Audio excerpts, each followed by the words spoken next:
Сегодня мы находимся в столице Сербии, Белграде, а по какой причине, расскажу вам позднее.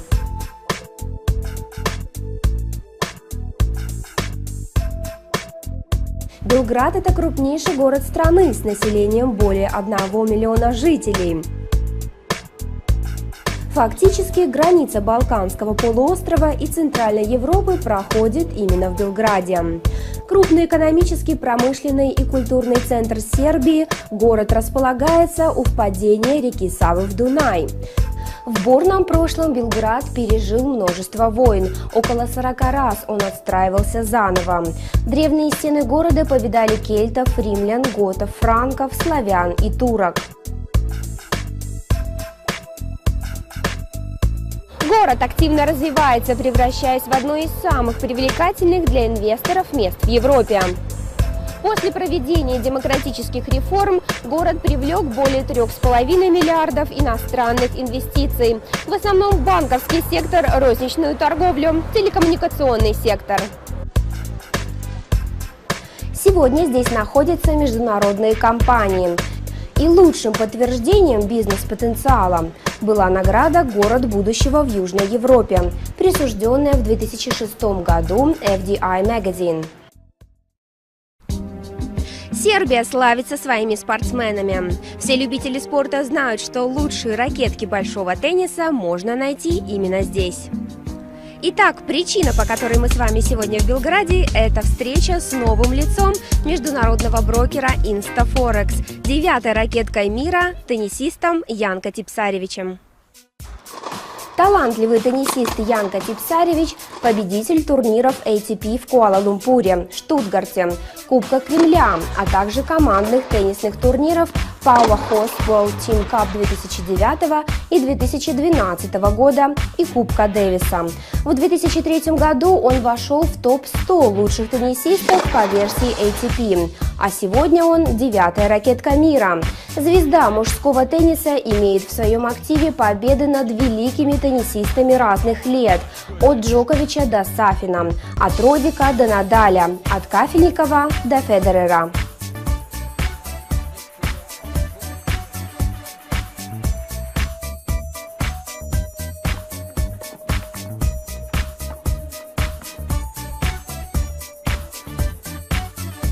Hello, Янко.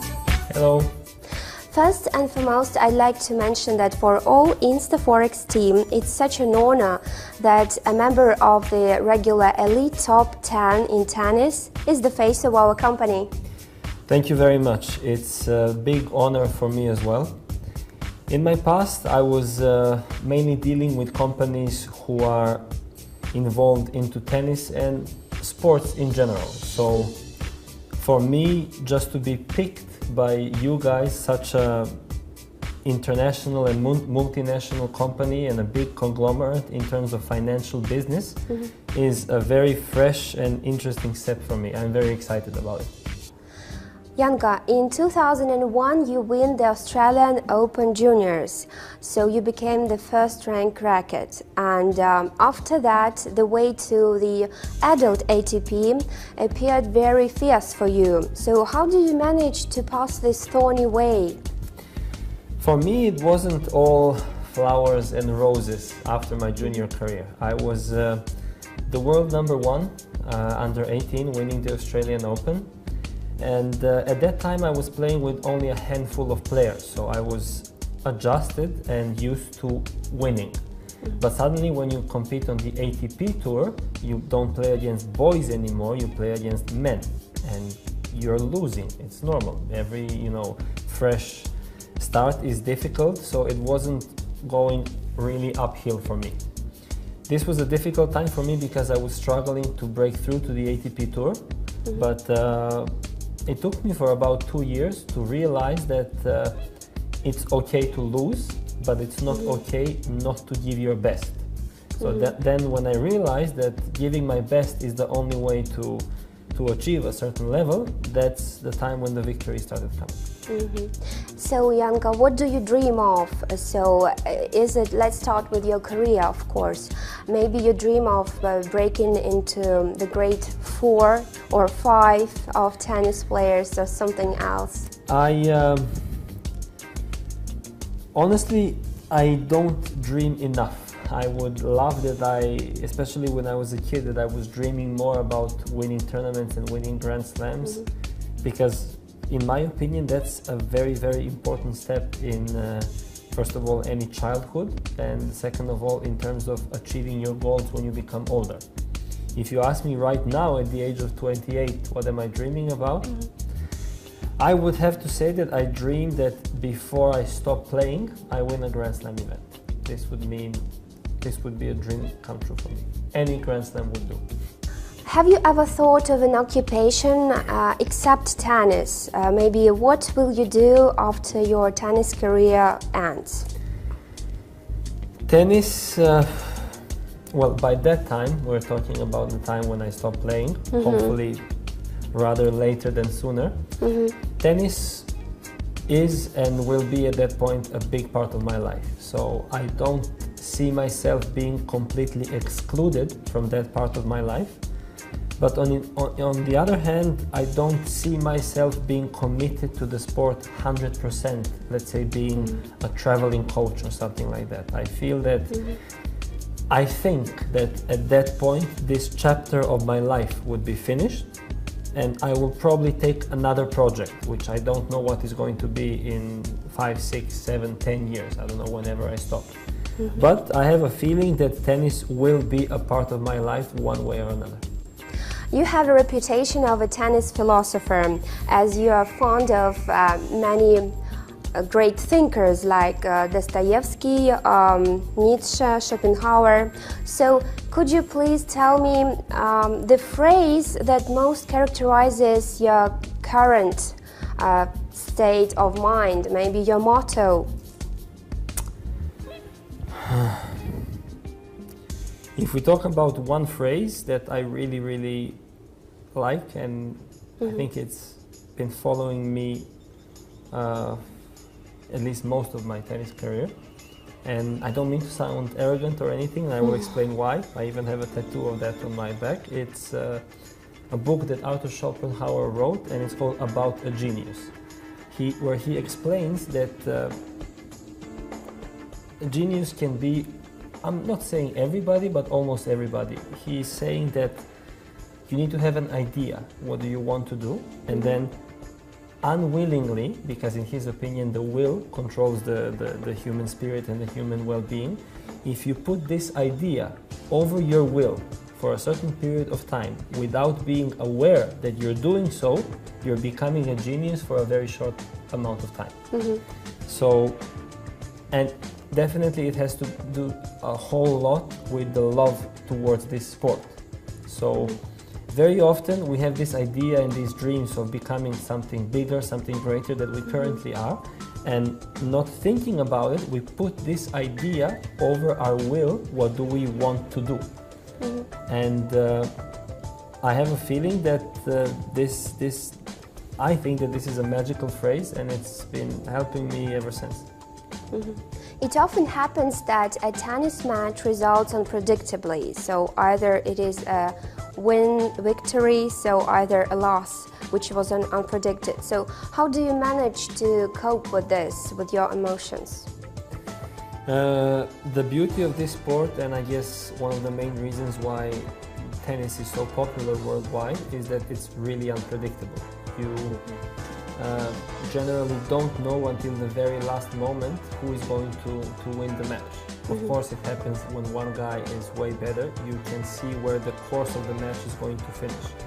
But when top players are playing, generally you don't know what is going to happen until the very last moment of the match. And I guess this is the beauty of the sport. I try to look Why at does this happen?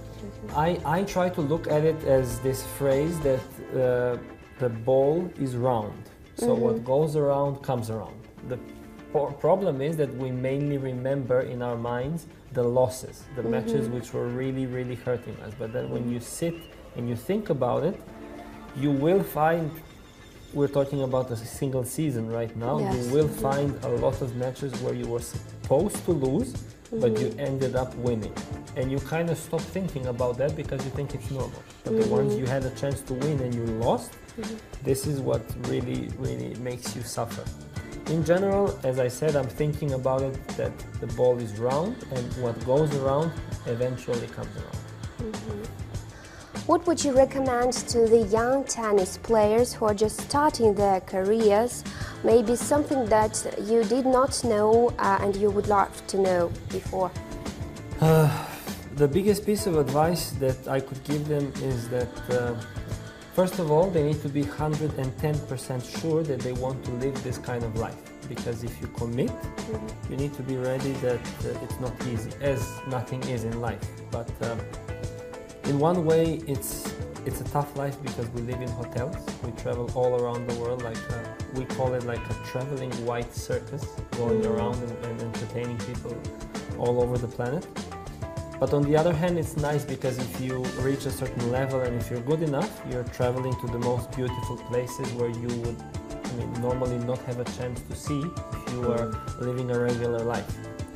And the second piece of advice is that if they are ready to commit and if they decide that this is their calling and this is the thing that they want to do until, well, the end of their careers, they need to make every day count. This is one of the most famous sentences I ever read. It's like a sports motivational quote from Muhammad Ali, who said, "Do not count the days, make the days count," which is so true. It actually elaborates and shows us how life and a tennis career is so short. And if you don't make your days count, you're not going to get where you want to be. So use every single day you have to improve yourself and improve your tennis game. This is the two pieces of advice that I can give. To get more achievements. Yes, because we all know how life is short, but you cannot imagine how short is a tennis career. I realized that, well, I realized it a long time ago, but this year I went to the Australian Open and I checked this board of winners who won the tournament and seniors and juniors, and I saw that I won the junior tournament 11 years ago, which is scary. It's really scary. You kind of think that you have all this time in the world, but you actually don't. You really don't. Янко, thank you very much for your time. We wish you to become #1 ranked tennis player in your country and in the world, which is actually the same. Thank you very much, Olga. I just want to say how grateful I am for that you guys, actually Instaforex, chose me to represent them all over the world. I am very much aware that Instaforex is the leading broker agency in Asia and aiming to become the #1 in the world. And all I can do is promise you that I will do my best, as you are, I'm sure, to become the #1 tennis player in the world. Thank you. Thank you. Компания Инстафорекс, которая близко стремление спортсмена быть лучшим и постоянно совершенствоваться в своем профессионализме, искренне желает Янко Типсаревичу новых побед и надеется на долгое и успешное сотрудничество.